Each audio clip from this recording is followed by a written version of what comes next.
So what lessons have you learned from like in your journey in real estate? Like what would you say is like maybe like top 2 or 3 like important lessons that maybe you've learned that you can maybe go back to and kind of share with our viewers? I think one of them is like you're saying, we just keep going back to a sacrifice, That's right.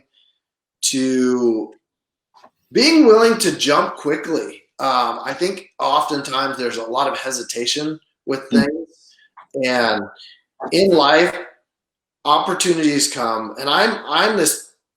I believe that everyone, really all of us, probably anyone that even hears this podcast, we've all had opportunities that we can look back and say, had I done this at this point, this would have happened.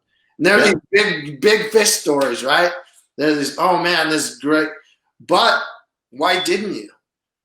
So I think I've bought stuff that I saw and agreed to buy it 10 minutes later, and I hadn't seen it. I'd seen a picture of it, or maybe I'd driven by it. But if I didn't agree to buy it within a few minutes, there were too many other offers going or whatever. So knowing where your tolerance is and not being afraid to jump is one thing. Mhm. Because that's the thing in life. If you're afraid to jump, you're probably just going to work a 9 to 5 for the rest of your life until you work on that. And the other one is just being willing to make sacrifices. I mean, a lot of these projects, I'd go work my normal job, and then I'd come work on these other ones, at night, and enjoying the process. Don't make it feel like work.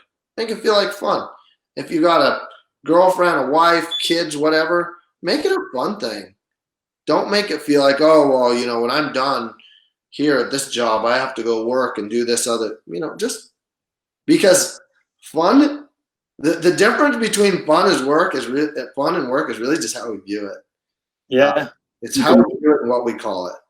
So make it fun and make those sacrifices just fun experiences. And it will pay off. Big time. Yeah.